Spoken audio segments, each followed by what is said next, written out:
Buenas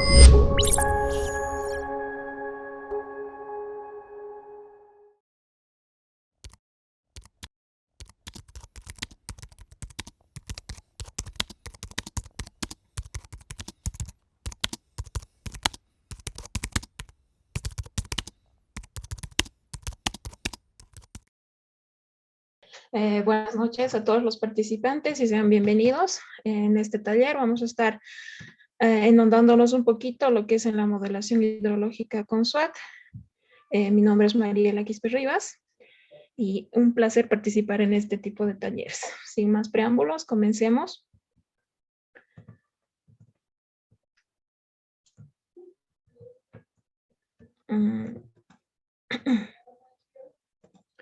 Bueno, vamos a repasar un poquito la estructura de estos 2 días de taller. En este primer día se va a llevar un poquito sobre conceptos básicos de hidrología. Se va a hablar un poco también lo que es la modelación hidrológica. Vamos a estar intentando explicar de una manera simple y concisa.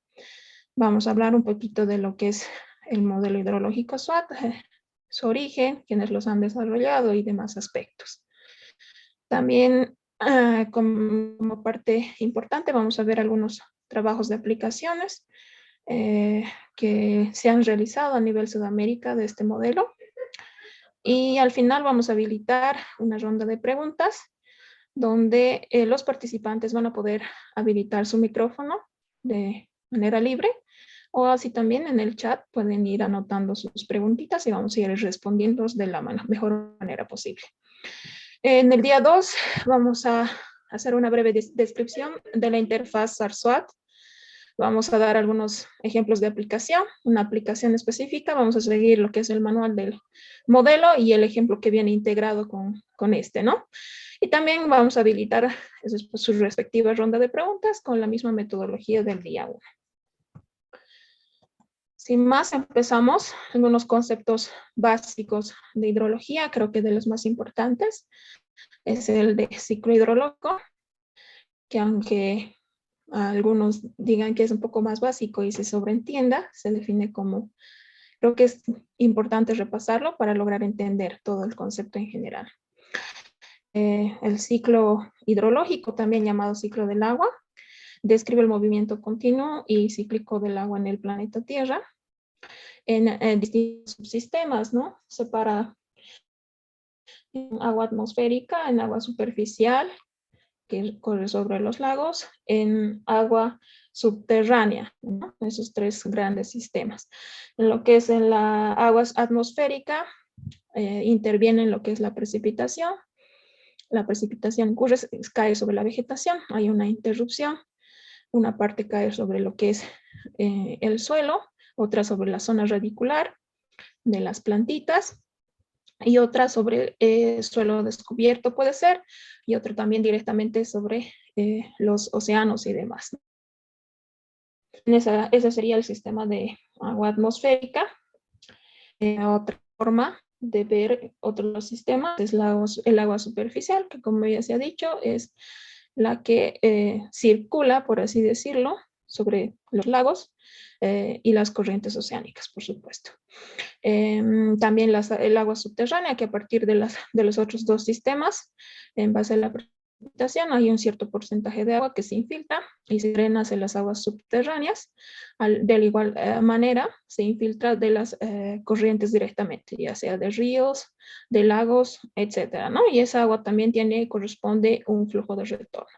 Estos 3 grandes sistemas constituyen lo que es el ciclo del agua o el ciclo hidrológico llamado, que vamos a intentar representar en base a los modelos hidrológicos. Por ello veo conveniente que es importante repasar, ¿no?, este tipo de conceptos. Cuenca hidrográfica también, ¿no? La cuenca hidrográfica puede definirse como, o puede estar definido por ríos o cauces principales, por afluentes, y geográficamente está delimitado por los picos, ¿no?, de las cumbres que hay a su alrededor, que confluyen en un punto de descarga, ¿no? Y ese punto de descarga puede confluir a un nivel superior, ya sea a ríos, y estos ríos a la vez van a aventar los océanos, ¿no? Es un todo. Dentro de este de esta cuenca hidrográfica, que es la delimitación física en sí, no hay que confundir con lo que es cuenca hidrológica. Van a ocurrir los procesos, ¿no?, que hemos descrito anteriormente, que del ciclo hidrológico. También algo que, una de las variables que veo de mayor trascendencia es el tema de la precipitación, ¿no?, que puede definirse como el producto de la condensación del vapor del agua atmosférica en base a que en base de presión y temperatura cae, ¿no?, sobre la superficie de la Tierra. Esta precipitación puede presentarse en sus distintos estados, ¿no? En su estado líquido puede ser como una llovizna, como lluvia o como un chubasco, ¿no? En su estado sólido, ya sea en granizo o en nieve, ¿no? En la modelación hidrológica, la precipitación es de las variables más importantes dentro para simular procesos de escorrentía superficial, que es más o menos el objetivo que estamos intentando orientar este taller. Es por ello que es importante, ¿no?, revisar estos conceptos. También vamos a entrar a definir lo que es la modelación hidrológica. Para ello, creo que es conveniente primero definir qué es un modelo. En general, un modelo es una descripción, ¿no?, simplificada de un sistema físico, podría decirse, el cual representa aspectos esenciales, primordiales, para intentar entender todo el proceso que hay detrás, ¿no?, todo lo físico. Y en base a esa intención de entender o esa hipótesis de entender, poder predecir muchas cosas, ¿no?, intentando entender el sistema.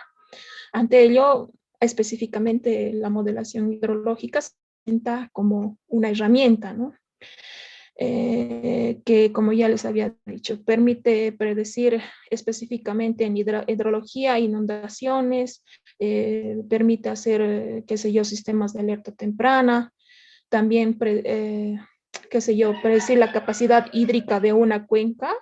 ¿Y esto para qué? Con fines de aprovechamiento hídrico, más generación de energía eléctrica, también para ver, ¿no?, el impacto ambiental.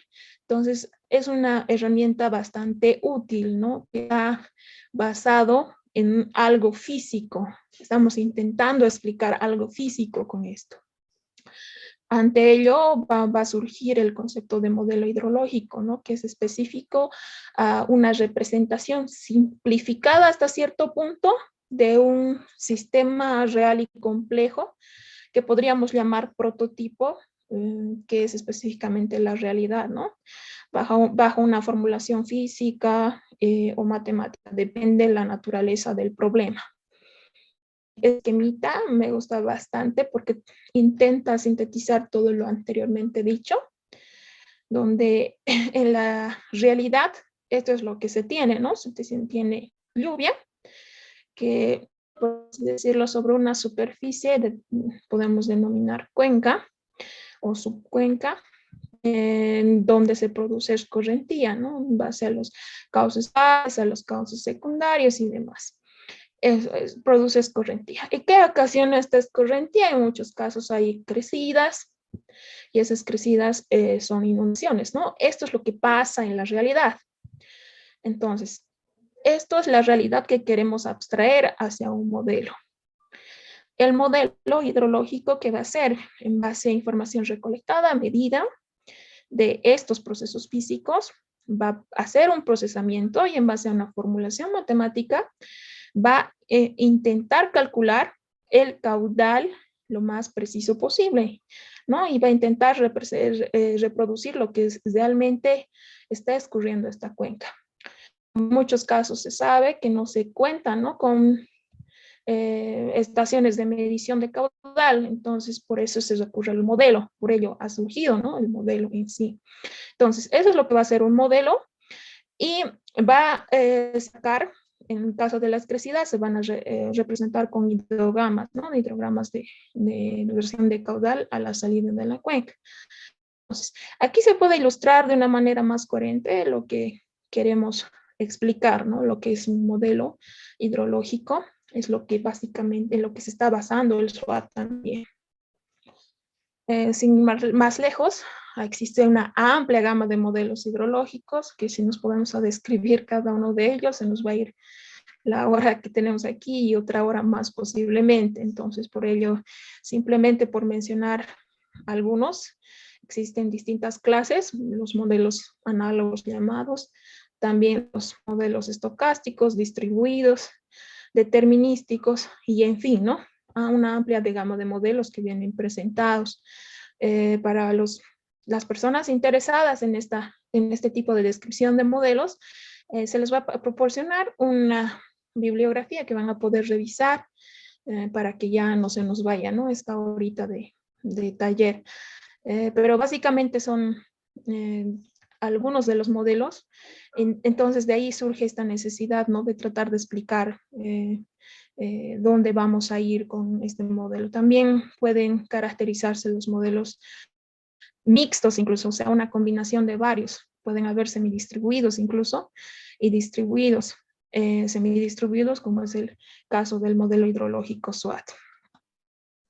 Ya, adentrándonos un poquito ya en lo que es el modelo hidrológico en sí, el SWOT lleva sus siglas por Soil and Water Assessment Tool, no por el equipo de rescate del SWAT, que eso es otra cosa, lleva por eso las siglas, es importante recalcar. Ha sido desarrollado en el año 98 con la ayuda del Servicio Agrícola de Investigación de los Estados Unidos por el doctor Jeff Arnold y también con la ayuda de la Universidad de Texas.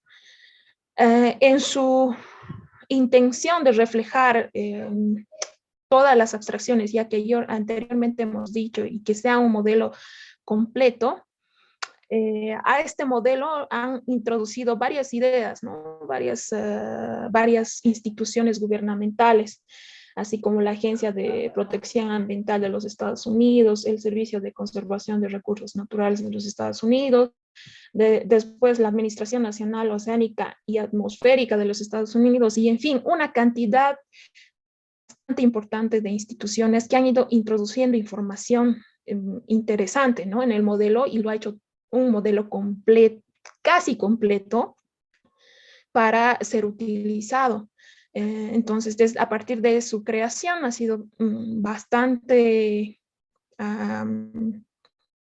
así decirlo. Entonces, de ahí surge, ¿no? la necesidad de talleres como este que vamos a intentar presentar a personas que aún no han conocido este modelo, ¿ya? SWOT, como ya les había dicho, es un modelo semidistribuido de modelación continua en el tiempo.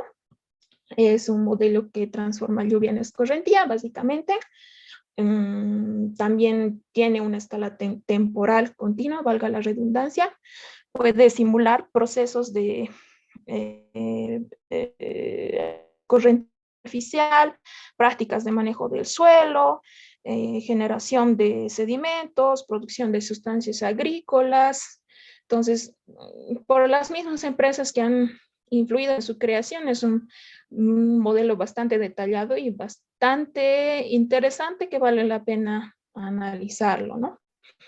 Dentro del modelo, la información que se procesa, las fuentes generales definen que pueden identificarse dos fases dentro de la modelación. La primera denominada la fase de la cuenca, donde se emulan procesos de evapotranspiración, escurrimiento superficial, pérdida de suelo y otros, ¿no? Varios procesos que vamos a estar viendo un poquito más adelante. También la fase de tránsito, donde se procesan, qué sé yo, en el flujo del caudal, el tránsito de sedimentos y demás, ¿no? Estas dos fases vale la pena identificarlas porque vamos a categorizar los parámetros según ello. Esta gráfica es un resumen más global de lo que son las fases, como ya les había dicho, que en base a datos climatológicos y datos geofísicos en lo que se denomina fase de la cuenca, van a emular los procesos ya anteriormente mencionados, ¿no? Los datos climatológicos que de entrada que requiere el modelo son de precipitación, temperatura, radiación solar, velocidad del viento y más, ¿no? En los datos geofísicos va a requerir lo que es o moción digital que va a caracterizar topográficamente a la cuenca. Un mapa de uso y cobertura sería lo que nos va a ayudar a entender el comportamiento, ¿no?, del modelito, y hacia toda esta información ingresada en esta fase de la cuenca se van a formular, valga la redundancia, procesos de escurrimiento, evapotranspiración y demás, ¿no? En la fase de redrenaje, al igual, ¿no?, con la misma información procesada, poder emular procesos de transporte de agua, transporte de sedimentos y transporte de contaminantes. Así es que es un modelo bastante interesante y completito, ¿no? En lo que es en la cuenca, en los procesos de la fase de la cuenca, hay ciertos parámetros o variables que caracterizan a cada una de estas fases, ¿no? En términos climáticos, las variables de mayor trascendencia, las que se deben tomar en cuenta: la precipitación, temperatura, radiación solar, humedad relativa y velocidad de viento, ¿no? Valga la redundancia. Un parámetro bastante interesante que en la etapa de calibración también se puede ver en sistemas un poquito más complejos, es el factor de compensación de la evapotranspiración del suelo. Y en términos de estrella superficial, número de curva, ¿no?, que está relacionado con la acción que utiliza el modelo para determinar, ¿no?, este escurrimiento superficial. Términos de pérdida de suelo, por mencionar algunos, este factor de erosión asociado al tipo de suelo, que en el modelo está determinado como USLK, y por mencionar algo, ¿no?, de este periodo de suelo. También el flujo subsuperficial, que principalmente caracteriza el parámetro de lo que es la conductividad hidráulica, tiene mucho que ver en este sentido, por mencionar algunos. En lo que es la fase de tránsito, en los procesos de tránsito, el tránsito del flujo, tienen que ver parámetros como la conductividad hidráulica, también el coeficiente de rugosidad del lecho, como puede apreciarse, también la geometría, ¿no?, el ancho, la profundidad y demás. Esos tienen que ver en tránsito de flujo y son parámetros que se pueden modificar dentro del modelo. Entonces, por lo cual hace que sea un modelo bastante completo, y si hubiéramos todas las mediciones, se podría alimentar de buena información al modelo y tendríamos resultados mucho más eficientes, ¿no? En términos de tránsito de sedimentos, algunos factores que regulan este proceso: el factor de erodibilidad del cauce, factor de cobertura también, y otros parámetros más que vamos a ir viendo un poquito más a detalle en el siguiente cuadro. Estos parámetros influyentes, esta tabla me parece bastante interesante porque varios autores han ido desarrollando en base a su experiencia y en base a trabajos que han ido realizando, que en base a la salida o lo que esperas obtener del modelo, han ido discretizando, ¿no?, cierta cantidad de parámetros. Lo digo interesante porque en el punto de calibración, este tipo de cuadritos, este tipo de experiencia dentro del modelo ayuda bastante. Eso debido a que al ser un modelo tan completo, presenta una amplia gama de parámetros. Si mal lo recuerdo, son más de 40 parámetros. Entonces, para no ir hurgando todos los parámetros, ir entendiendo, porque es necesario entender la base teórica de cada uno de ellos, estos autores han ido discretizando, ¿no? Depende de las salidas que se quieren. En términos de cantidad y calidad de agua, ellos señalan que, por decir alguno, el coeficiente de percolación del acuífero profundo tiene trascendencia en este tipo de salida, si quieres analizar. En términos de producción de agua, por ejemplo, número de curva, un parámetro bastante interesante que ya habíamos mencionado anteriormente. Una de las variables también, precipitación. Entonces, son salidas que distintos autores nos han brindado, digamos, una ayuda que puede ser a partir de la cual vamos a poder en un futuro, si quiere aplicar alguna cuenca. Entonces, en base a lo que yo requiero, puedo ir viendo, ¿no?, estos coeficientes, y no así toda la amplia gama de parámetros que caracteriza el modelo. Producción de agua, por ejemplo, el factor de alfa de flujo base. Si vamos a ir describiendo cada uno de los parámetros, cuál es su representación física de uno de ellos, nos va a llevar la vida, ¿no? Entonces, por ello me parece bastante interesante y recurrente que revisen este tipo de información. Bueno, en términos de balance hídrico, como todos en algún punto ya hemos conocido, este balance hídrico viene del concepto de balance de materia, ¿no?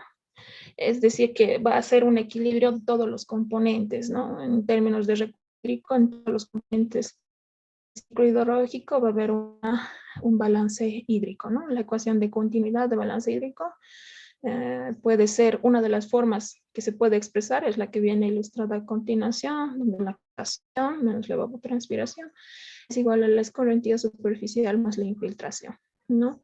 En general, si se puede apreciar, esta ecuación es bastante simple, podríamos decirlo simple, ¿no? Entre comillas, porque la dificultad donde radica de esta ecuación bastante interesante en ver, ¿no? Cómo vamos a determinar cada una de sus variables, ya que tienen una base física, un fenómeno, por así decirlo, natural. En muchos casos no es medible, como ya les había mencionado. Sí es medible, pero por circunstancias, ya sea por falta de acceso a la zona, por faltas meteorológicas, incluso en las mediciones, no tenemos la certeza realmente, ¿no? De cuál es realmente, si es o no es acertada esta medición. Por ello, decimos que es simple entre comillas, ¿no? Y hay que irse con crédito. En SWOT, la ecuación de balance utilizada viene ilustrada a continuación, que está en base a los procesos que incrementan la disponibilidad hídrica en base a la humedad y la precipitación y reducen el escurrimiento, ¿no? Vamos a ir viéndolos detalladamente, estos términos de la ecuación, donde SW sub T es el contenido final de agua, ¿no? En milímetros, el que se espera después del balance, y el SW es el contenido inicial del agua por día. T es el tiempo en días en el cual hemos simulado. El RDA es la cantidad de precipitación por día en milímetros. El QSURF es el caudal de salida día también, ¿no? Por día, todo por día. Y E sub A es la evapotranspiración por día también. Por mencionar otro, QGW, torno por día, ¿no? Es el caudal que se infiltra a través de todas las capas de la zona radicular de las plantitas, de los acuíferos y demás, y retorna, ¿no? Al cauce. En términos de escorrentía superficial, siendo uno de los términos más importantes dentro de la ecuación de balance hídrico, para el cálculo de esta variable, en el modelo vienen integrados dos métodos. El primero, el método de infiltración de Graham de 1911, que por la naturaleza de requerimiento de datos, que es a nivel subdiario, no es muy utilizado. Entonces, si ya de por sí no se cuenta con registros de precipitación en muchas estaciones, como muchos han de saber, si a nivel diario no se presentan ese tipo de mediciones, no creo que existan muchas mediciones a nivel subdiario, entonces por ello este método casi no es muy utilizado. El más utilizado es el segundo, el método distribuido del número de curva, que muchos ya deben estar familiarizados, ¿no? Con este método que es bastante más conocido, por así decirlo, ¿no? Para este método se basa en la ecuación ilustrada, en la tabla, donde los componentes principales es la profundidad de lluvia por el día en milímetros, que es fácil obtenida desde los pluviómetros y demás. Después el I sub A, que es la abstracción inicial, que influye en el almacenaje de la superficie, también con la intercepción y la infiltración antes de la escorrentía, ¿no? Y por último, que es un parámetro bastante interesante, que es el parámetro de retención, ¿no? Milímetros de agua, que a su vez este parámetro de retención viene dada por esta siguiente ecuación, que está directamente relacionada con el famoso CN, ¿no? Que de ahí viene el nombre casi del método. Entonces, estas ecuaciones están detrás de la modelación hidrológica con SWOT. Creo que es importante saber de dónde viene el cálculo, qué métodos viene integrado.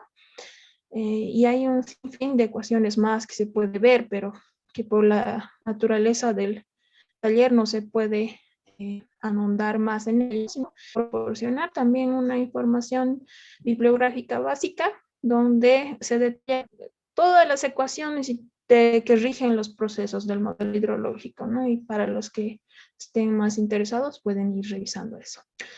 En términos de datos geoespaciales y meteorológicos ya para la modelación con SWOT, para ya integrarlo en el modelo, vamos a requerir un modelo de elevación digital, el conocido que pueden descargarlo de cualquier plataforma de acceso libre además.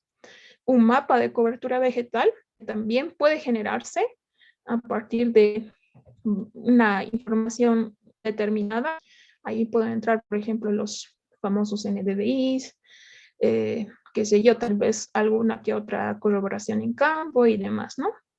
También un de tipo y textura de suelo que también se puede obtener de forma, digamos, sencilla, más no fácil, que de libre acceso, ¿no?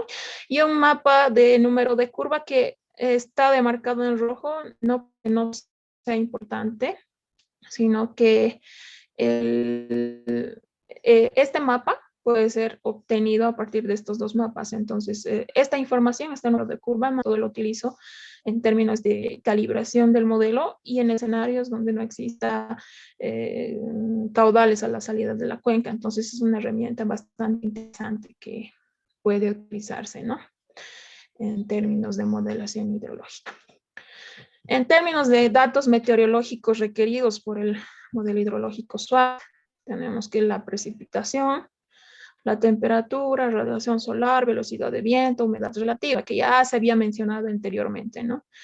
Estas series deben estar en un formato específico antes de ingresar al modelo, pero son importantes, ¿no? Porque se va a emular cientos de procesos al interior en base a todas estas variables.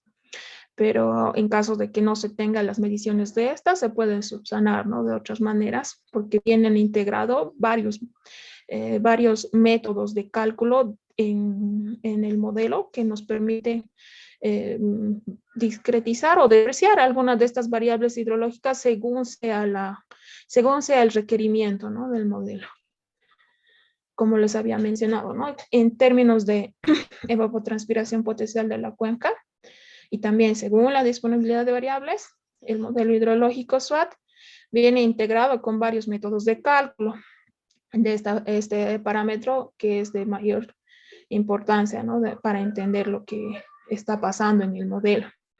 De los métodos que vienen integrados, el famoso método Hargreaves, que es el más sencillo en su forma porque únicamente utiliza temperatura máxima mínima, con la cual se obtiene la temperatura media, la radiación extraterrestre, que es fácilmente estimable de tablas. Entonces, digamos que es uno de los métodos, si bien sobreestima un poco lo que es la evapotranspiración potencial, pero en casos o en cuencas de menor envergadura donde no se cuenten con datos, creo que es una buena aproximación a nada. También Priester Taylor viene integrado en el modelo y Pima-Monte, ¿no? Que son un poquito más exquisitos en términos de entrega de datos y en términos de variables requeridas, ¿no? Que ahí entrarían lo que es la radiación solar y demás variables que ya se habían mencionado anteriormente. Con toda la información hasta ahorita procesada, podemos ya identificar claramente lo que son las ventajas y desventajas de este modelo, ¿no? También en base a algunos modelos que ya se ha hecho correr en esta interfaz o en este modelo. Entonces, por mencionar algunos cuantos, a ver, ¿es de libre acceso? Sí, es de libre acceso, su es código abierto, el modelo, puedes descargarlo y utilizarlo, no te pide ni una suscripción ni nada por el estilo, ¿no? Entonces eso es una gran ventaja. También permite emular múltiples procesos al interior de la cuenca, como ya se había explicado, ¿no? Hay varios procesos que dentro de la cuenca, que ya sea escorrentía, calidad de agua y demás cosas que son necesarias, sí, para entender el ciclo hidrológico, sí, permite emular esos procesos, una de las grandes ventajas de este modelo. Es relativamente, tiene una interfaz secuencial, podría decirse, hasta cierto punto, no digamos intuitiva, pero sí es paso por paso, ¿no? Como harías en cualquier otro modelo. También tiene un análisis integrado de los procesos físicos al interior de la cuenca. Integrado, ¿a qué me refiero? A que tanto emula todos los procesos como un todo, ¿no? Analiza a la vez lo que es la cobertura vegetal, el tipo de suelo, según esos tipos de cobertura y tipo de suelo, cuánto puede infiltrarse, por decir. Entonces va a sacar como un todo, va a analizar como un todo, como un conjunto de capas. A eso me refiero. Va a ser un análisis integrado. Entonces, también tiene acceso a bases de datos climatológicos globales, que vamos a estar explicando un poquito más adelante esto, pero que es bastante interesante, ya que uno de los talones de Aquiles, digamos así, talón de Aquiles de la modelación es los datos climatológicos, ¿no? Como ya les había mencionado, por falta de medición o XZ motivos, no se cuenta, ¿no? Con el acceso a esta base de datos. Pero SWAT ha desarrollado algo bastante interesante para esto y por ello lo pongo como una ventaja. También uso de fuentes globales en términos de información geoespacial. Geoespacial me refiero a los mapas de cobertura, tipo de suelo y demás, ¿no? Que ya les he dicho que pueden ser obtenidos fácilmente, ya sea un proceso previo o demás, pero pueden ser integrados. Entonces creo que es también una de las ventajas, ¿no? Otra también la interacción con herramientas ArcGIS. En este taller vamos a ver lo que es el modelo SWAT en esta interfaz. Al ser en esta interfaz y al ser esta interfaz, como muchos ya conocen ArcGIS, entonces podemos decir que podemos completar de una mejor manera la información de entrada al modelo. Entonces, no hay dónde perderse, podemos ir buscando, ¿no? Herramientas para que nos ayuden, ya sea tablas, generación de mapas, qué sé yo. Entonces, esa es una de las ventajas de este modelo. Foros de ayuda. Es importante los foros de ayuda porque siempre en un modelo nuevo o en cualquier cosa que estés haciendo recién, nunca te va a salir a la primera. Entonces, estos famosos foros de ayuda que te redireccionan a partir de la página oficial del modelo hidrológico SWAT, te van a proporcionar ciertas ideas, porque ellos ya han tocado este modelo, ya saben más o menos por dónde va la cosa. Entonces, si tienes algún error o demás, puedes recurrir a estos foros de ayuda. Entonces, es una gran ventaja. Permite y modela distintos escenarios. Bueno, al modelo SWAT le caracteriza una amplia gama de parámetros, como ya lo habíamos visto. Entonces, si hurgas ciertos parámetros, puedes plantear de distintos escenarios, por ejemplo, escenarios de cambio climático, en base a mapas de cobertura vegetal, qué sé yo, puedes proyectar de aquí a 20 años. Entonces, al ser un modelo tan integrado, permite eso, ¿no? Entonces, es una de las grandes ventajas también del SWAT. Desventajas, por así decirlo, podemos ver, no son muchas, pero las que más he sufrido e identificado son estas, al menos en la interfaz ArcSWAT, como lo llaman. Tienes que hacer sí o sí un procesamiento previo de variables climatológicas. ¿Con esto a qué me refiero? Bueno, todos los modelos deberían de requerir, ¿no? Un previo análisis de calidad de datos y demás. Pero extra a ello, al modelo SWAT, al ser un tanto complejo, a su sistema de subcuencas, cuando está modelando, solamente toma las estaciones climatológicas más cercanas al centroide de las subcuencas. Entonces, si son más cercanas, no siempre van a representar lo que está pasando al interior de la cuenca. Entonces, al despreciar las otras del exterior de la cuenca, el modelo le estás introduciendo error porque no estás reflejando, como ya habíamos dicho, no estás intentando reflejar de manera acertada la realidad, ¿no? Entonces, veo conveniente que sí es un proceso de tratamiento previo de variables climatológicas debido a eso. También adaptación de parámetros regionales integrados al modelo. ¿A qué me refiero? Parámetros regionales. Como ya les había comentado, el modelo al ser desarrollado por varias instituciones estadounidenses, esas instituciones han ido introduciendo una amplia gama de parámetros ya establecido para los Estados Unidos. En temas de cobertura vegetal, varios de los parámetros están modificados para esas regiones. Entonces, ¿qué es una dificultad? Nosotros, los de Sudamérica, vamos a tener que adaptarnos o readaptar en base a similitud de conceptos nuestras unidades a sus unidades, ¿no? Entonces yo veo es una de las desventajas.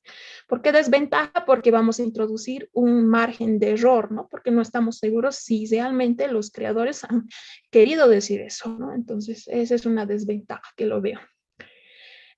Como ya había mencionado, una amplia gama de parámetros que no siempre se va a llegar a obtener todos el significado de todos los parámetros físicos, entonces sí veo que es una desventaja. Y también requiere una configuración específica del ingreso de datos. Esto en cuanto a formato, ¿no? Que son desventajas que se pueden sortear de una u otra manera. Ya, como les había adelantado, hay una base de datos meteorológica que sí han desarrollado para el SWAT o en base al SWAT, que son los famosos CFCRs, que vienen de sus siglas de Climate Forest System Readiness. Es un producto del reanálisis de tercera generación en un sistema global acoplado a atmósfera, océano, tierra, superficie y demás, ¿no? Como ya les había mencionado, todas las instituciones han puesto sus datos en este sistema de reanálisis y han integrado, ¿no? Para que esté disponible para el modelo y para este conjunto de datos ya son directos para la interfaz de ArSWAT, incluso se puede acceder desde la interfaz, por ello es bastante interesante. Cuenta con 36 años de datos, desde 1979 hasta el 2014, que tal vez una de las desventajas que yo he visto con este tipo de datos es la resolución, ¿no? Del producto, que como puede apreciarse en una cuenca de menor envergadura, no se presentaría adecuadamente, ¿no? La famosa estación que hay de este producto. Pero para análisis de macrocuencas, yo creo que puede ser una interesante entrada de datos climatológicos. Bueno, ya finalizando, como ya les había mencionado, vamos a ir viendo algunas aplicaciones del modelo en Sudamérica, de las que se han podido obtener algunos documentos y también se los voy a proporcionar para que vayan viendo más o menos qué se ha obtenido, ¿no? De estos productos.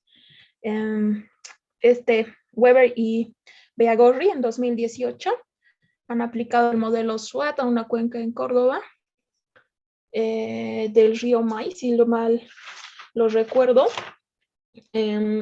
Han determinado lo que es el impacto hidrológico a largo plazo, han obtenido unos resultados bastante interesantes en términos de caudal medio diario, utilizando el modelo. Ellos han utilizado lo que es la interfaz QSWAT, no ArcSWAT, de los trabajos más recientes, se podría decir, que se ha hecho.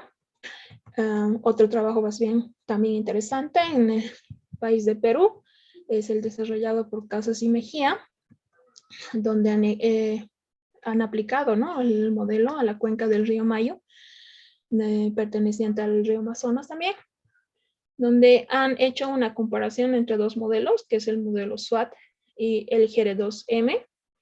Han hecho una comparación bastante interesante en términos de resultados obtenidos a nivel diario. Entonces, sería bueno que lo revisen, porque es bueno comparar, ¿no? Los modelos. Otro, que es Barrios y Uribarren, el año 2008, de los estudios más interesantes en la cuenca de Venezuela, aplicado en el país de Venezuela, una de las cuencas, donde del río Chama, para ser específicos, han utilizado el modelo sin ninguna calibración. O sea, de la amplia gama de parámetros que caracterizan al modelo, han corrido el modelo y han hecho la comparación de cómo es cuando no se calibra, que es lo que todos los modelos en algún punto requieren, ¿no? Buscar sus parametritos para que el caudal esperado a la salida de la cuenca se asemeje a caudales observados en muchos casos, pero en otros no se tienen, ¿no? Esos caudales observados. Entonces, Barrios y Uribarri han hecho ese análisis, cómo funcionaría el SWAT en lugares donde no se cuenta con registros de caudal ni de nada, ¿no? Y entonces han analizado eso. Entonces, es un trabajo que vale la pena ver, que también se los voy a proporcionar. Y una aplicación en mi país, Bolivia, el desarrollado por Callao 2016, que ha aplicado el modelo hidrológico SWAT para obtener caudales de aprovechamiento en la cuenca del río Pilcomayo.